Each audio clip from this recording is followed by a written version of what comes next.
So let's take a look at the new Shimano 105 12-speed group set. In this video, I'll be going over the 105 group set, the new group set. I'll be giving my view on whether it's worthwhile an upgrade or whether it's worthwhile you buying a bike with the group set opposed to the electronic group set that also has 12 gears. Okay then, so I've unceremoniously dumped my bike against a bush so I can do this review in a little bit more depth of the new Shimano 105 group set.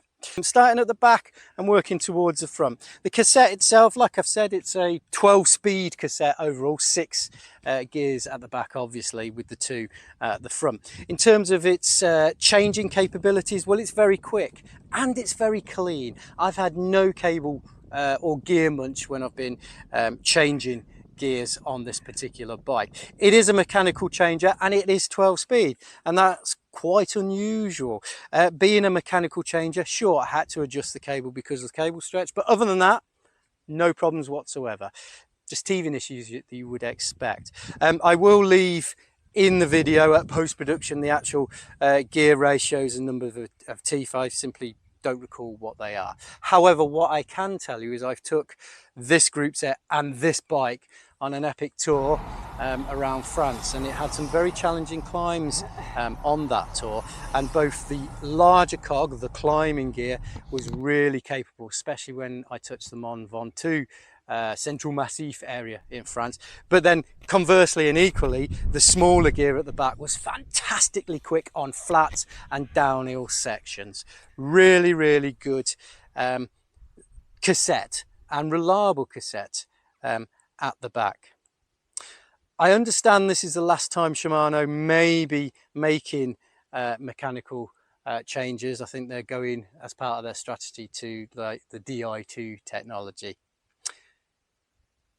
Moving away from the cassette, going further down the bike, the crankshaft itself, the bearings, everything about it, very smooth. The derailleur at the front, again, a responsive changer. It's got the little fine adjustment, which is always very useful. No problems with that whatsoever. Again, I can't remember the gear ratios and the number of teeth. I will provide them in the video for those that are interested in that sort of level of detail. But nonetheless, the gears as a set, brilliant. Moving away from the gears and heading on towards the upper front region of the bike and the group set. Obviously, it comes with 2 shifters. Why wouldn't it? The shifters themselves, I think, are slightly bigger on this group set compared to the previous series. The hoods in particular seem bigger. Now that could be to accommodate for the hydraulic brake system, I don't know. However, that being said, I think that additional rise on the hood set provides a greater degree of stability and comfort, which for me, as I'm not a pro rider, as I expect many of us aren't, a great feature to have. Again, like I said, I have this on arguably an endurance bike, and I found that additional upright position, only marginal gains, only by millimeters, actually quite considerably different and comfy compared to the previous flavor of the hoods that I had. Okay, moving down from the shifters, which are phenomenally good, they're very responsive, they're in conjunction with the gear set. Moving down the bicycle, moving down to the brake system. So on this version, this flavour of the new 105 group set, you get hydraulic disc brakes. Believe me when I say they are good, they are really good.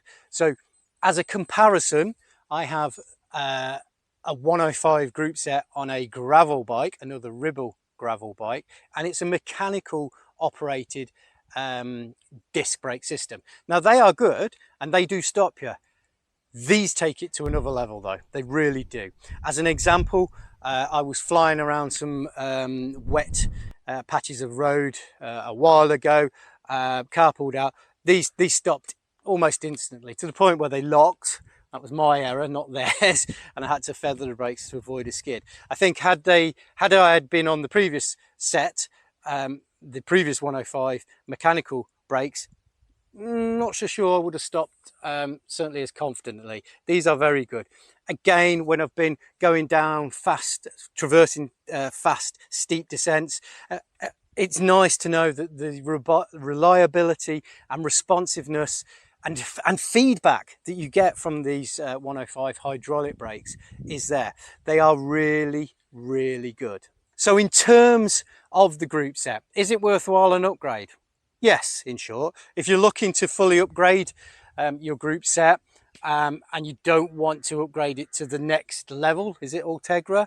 But nonetheless, if you want to upgrade your group set, I think they're worthwhile. If nothing else, they're worthwhile for getting the extra gear ratio and cog at the back, because it does make a significant difference when you're traversing along flats and even climbing up steep ascents.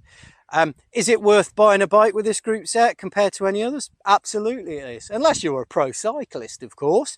But you know, for the average bloke who's got a bit of timber, that likes cycling, enjoys cycling, this group set in particular is definitely worthwhile the money that you pay when it's placed on a bike, and arguably worthwhile the upgrade. Okay, so I hope this review's been really useful for you. If it has, if you've got any questions or any comments, please do leave a comment in the comments section below, and do me a small favour as well, as a token of your appreciation, please do like and subscribe to the channel. Finally, just a big thank you from me again. Thank you for watching. Whatever you choose to do it safely, and I look forward to seeing you again on this channel for other videos. Take care.